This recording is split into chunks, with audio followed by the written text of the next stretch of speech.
궁금했던 세계의 반응, 글로벌 리플, 글리 시작하겠습니다. 우리에게는 당연하지만 외국인이 보면 깜짝 놀라는 우리나라만의 시스템이 있다고 하죠. 다양한 것들이 있겠지만 가장 유명한 것은 우리나라를 여행하는 입장에서 쉽게 체감할 수 있는 교통수단이라고 하는데요. 그 중에서 특히나 지하철을 단연 1순위로 꼽습니다. 그것도 그럴 것이 외국인들이 여행을 왔을 때 가장 먼저 처음으로 만나는 곳은 인천국제공항, 그리고 그 다음이 서울로 들어오기 위한 버스나 택시 또는 지하철일 텐데요. 세련된 디자인과 압도적인 깔끔함 덕분에 외국인들 입장에서 한국에 대한 첫 인상이 임팩트 있게 각인되는 것 같습니다. 물론 서울 시내 지하철도 마찬가지로 깔끔하게 유지되고 있는 것도 도움이 되고요. 그런데 청결성뿐만 아니라 스마트 시스템들이 도입되면서 그 위상은 더해졌다고 하는데요. 지하철역에서 기르는 농작물로 유명한 스마트팜과 같은 것이 있죠. 기후 변화에 대응하는 차원에서 지어진 지하철 역사 내에 있는 친환경 무농약 채소 재배가 가능한 농장인데요. 이곳에서 햇빛이나 외부 기후에 관계없이 1년 내내 농작물을 재배할 수 있습니다. 스마트팜뿐만 아니라 최근 코로나 사태로 인해 도입된 지하철 마스크 신고 앱도 있죠. 또타 지하철이라고 불리는 이 어플리케이션은 서울시에서 마스크 미착용자가 지하철을 이용할 때 해당 승객 몰래 시민이 손쉽게 신고를 할 수 있는 어플입니다. 해당 어플에서 신고 버튼을 누르면 그 즉시 서울교통공사로 접수가 되고 해당 신고가 접수된 열차칸에 나타나 마스크를 미착용한 승객에게 곧바로 마스크를 쓰라고 요청을 하게 되는 것이죠. 그것도 불과 신고 10분 만에 모든 상황이 마무리될 수 있는 시스템이라 지금 같은 시기에 정말 필요한 조치를 했다고 볼 수 있습니다. 여기에 더해 폐차 예정인 여객열차 등을 활용해 서울형 도심물류 체계를 운영할 계획이라고 밝혔는데요. 기존에 구축되어 있던 시스템을 적절하게 활용해 더 생산적인 곳에 쓰일 수 있도록 적용한 것이라고 볼 수 있습니다. 여기에 더해 승객의 혼잡도를 미리 파악할 수 있는 어플리케이션 개발 등 여러 가지 스마트 기술이 적용된 지하철을 쉽게 경험할 수 있는 지하철이 되고 있습니다. 그런데 일본의 경우에 조금 색다른 지하철 모습이 있어서 소개해드리겠습니다. 원래 일본은 철도 강국으로 불려왔던 나라죠. 그랬던 철도 강국 일본에서 이러한 사진이 올라왔습니다. 고객 안내를 위해 승무원이 나와서 설명할 수 있는 칸이 있고 그 속에서 승무원이 나와 매표 작업을 도와주는 일을 하고 있습니다. 언제인지는 기억이 안 나지만 우리나라도 매표 직원에게 직접 표를 샀던 기억이 있는데요. 이제는 모든 게 손쉽게 기계를 통해 일회용 카드를 발급받을 수 있게 되었습니다. 그런데 일본에서는 여전히 이러한 곳이 존재하는 것이죠. 아날로그를 좋아한다고는 하지만 저런 모습을 보니 조금은 엽기적이다라는 생각이 드는 사진이네요. 일본의 경우에 환승이 매우 복잡하여 자주 가는 지역이 아니라면 헷갈리는 경우가 많다고 해서 저러한 모습을 종종 볼 수 있다고 합니다. 이 사진을 본 한 네티즌은 무인 시스템이라고 불러야 하나 유인 시스템이라고 불러야 하나 헷갈린다는 생각을 전했습니다. 일본 커뮤니티에 관련 소식이 들려와 전해드리겠습니다. 평소에는 나도 몰랐는데 한국 소식을 들으니 좀 이상해 보이는 것이 생겼다.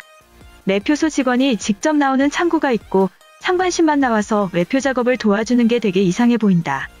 한국은 스마트 시스템을 통해서 어플을 사용해 탑승하기도 전에 열차에 사람이 얼마나 있는지 확인할 수 있을 정도라고 해. 그런데 우리는 여전히 아날로그라는 이름 하에 뒤처진 시스템들만 존재하는 것 같다. 배울 거는 배우고 발전해야 계속해서 앞서 나갈 수 있다. 이처럼 우리나라의 시스템과 비교되는 일본의 지하철 모습에 한탄하는 일본인의 글이었는데요. 해당 글에 달린 일본인 반응 살펴보겠습니다. 한국에 가본 적은 없지만 매년 오사카로 놀러오던 그들을 생각해봤을 때 지하철을 깨끗이 유지하기 위해서는 엄청난 돈과 인력이 들어갈 거야. 일본과 비교하면 확실히 주변을 어지럽히는 민족이야. 일본은 지하철이 오래된 것도 있지만 불편하게 느껴지는 것들에 대한 개선이 없다. 한국은 너무 빠르게 바꿔버리는 것이 충격적일 때가 있지만 이란의 중간이 딱 좋을 것 같아. 이제 서로 비교하고 비난하는 것은 그만하자. 내가 한국은 안 가봤지만 유럽 투어는 2번 해보고 일본의 인프라가 얼마나 훌륭한지 새삼 느꼈어.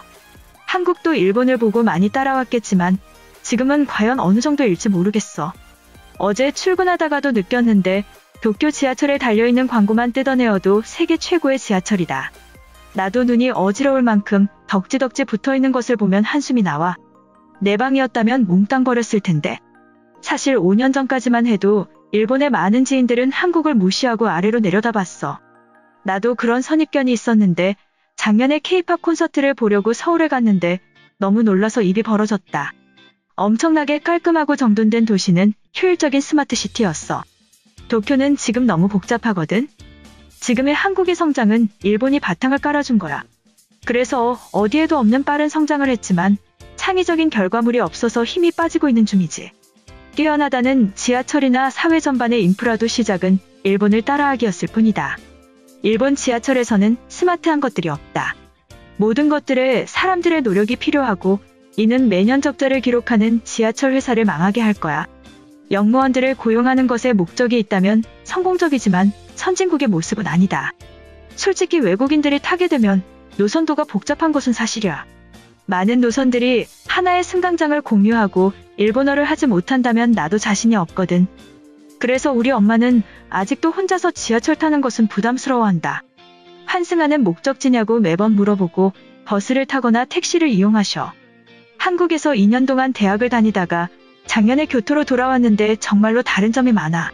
생활 곳곳에 많은 차이점들이 있는데 하나 확실한 것은 한국의 지하철은 최고다.